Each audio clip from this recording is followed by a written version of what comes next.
ច្រោកហ្នឹងគឺសលេងស្បែកជ្រូកខ្វៃណាបងប្អូនណាបាទជាតិស្រួយខ្ញោកតែម្ដងបងប្អូនណា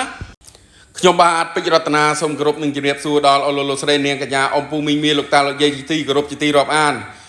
លោកតាលោកយាយអ៊ំពូមីងមីក៏ដូចជាមិត្តភ័ក្តិឈប់ខ្វល់ឈប់ខ្វាយ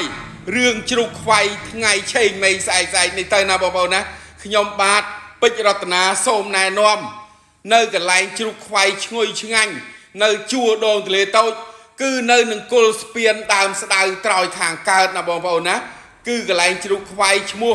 ត្រីមេងហ័របងប្អូនដែលមានទទួលខ្វៃជ្រូករួមជាមួយនឹងទាខ្វៃមាន់ខ្វៃដែលមានរសជាតិឈ្ងុយឆ្ងាញ់ហើយបាននិយាយពីជ្រូកវិញបងប្អូនស្រួយខ្ញោកតែម្ដងបងប្អូនណាបាទគ្រាន់តែប៉ះកវិតទេគឺផុយឈ្ងុយឆ្ងាញ់ហើយដាក់ចូលមាត់ទៅគ្រូបតែម្ដងបងប្អូនណាបាទហើយមិនពិបាករើទេបងប្អូនទីតាំងគឺនៅជាប់នឹងការ៉ាស់សាំងត្រើយខាងកើតគល់ស្ពានដើមស្ដៅនឹងតែម្ដងបងប្អូនស្រួលរើតែម្ដងបងប្អូនណាបាទសម្រាប់អាកាសឆេងមេងខាងមុខនេះបងប្អូនទិញជ្រូកខ្វៃមួយក្បាលថែមជូនទាខ្វៃមួយគូថែមជូននៅគ្រឿងក្នុង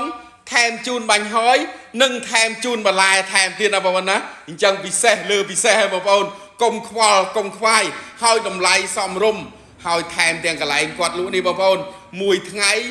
ពីមួយក្បាលទៅពីរក្បាលណាបងប្អូនណាគឺលក់ដាច់សាហាវមែនតើហើយបើបងប្អូនមិនទាន់ទុកចិត្តរសជាតិទេបងប្អូនអាចមកសាក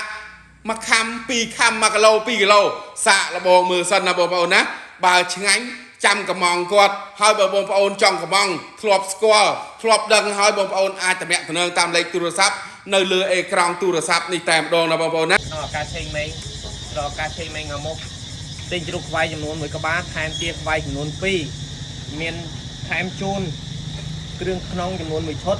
បាញ់ហយចំនួនកន្លះគីឡូរត់តែពិសេសថែមបន្លែជូនចំនួន1ប្រអប់ហើយអ្វីកាន់តែពិសេសណាបងប្អូនណាសម្រាប់ពុកម៉ែបងប្អូនលោកយាយលោកតាទិញប្រគេនព្រះសង្ឃដាក់ចង្ហាន់លោកបងប្អូនទិញ1គីឡូ2គីឡូខាងក្រៅសម្រាប់ប្រគេនព្រះសង្ឃឯជ្រូកបងប្អូនសម្រាប់សែនធ្នូដូនតាឬមួយក៏សែនកន្លែងឆេងមេឃបងប្អូនទៅពិសេសមែនតើបងប្អូនណាហើយថ្ងៃនេះសូមបាំងឆាត់ឲ្យបងប្អូនដោយសារតែថតទៅកង់ពលឺណាបងប្អូនណាបាំងនឹងកុំឲ្យកង់ពលឺទេបងប្អូនណាបាទហើយសម្រាប់ទីតាំងលំអិតបងប្អូនគឺស្ថិតនៅក្នុង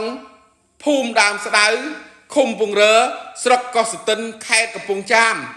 ជាប់នឹងគល់ស្ពានដើមស្ដៅត្រើយខាងកើតណាបងប្អូនណានេះបងប្អូនឃើញនៅក្នុងរូបថតនឹងស្ដាប់គឺនៅចិត្តនឹងផ្លាកគណៈបកប្រជាជនកម្ពុជានឹងតែម្ដងបងប្អូនណាបាទងាយស្រួលរើកមែនតើបងប្អូនបាទមកពីខាងពងរើមកពីខាងលងដងមហាលៀបមកគឺមកដល់អែបស្ដាំដៃនឹងកន្លែងនឹងគល់ស្ពានដើមស្ដៅនឹងតែម្ដងគណៈពេលនេះខ្ញុំបាទពេជ្ររតនាសូមអរគុណសូមគោរពលា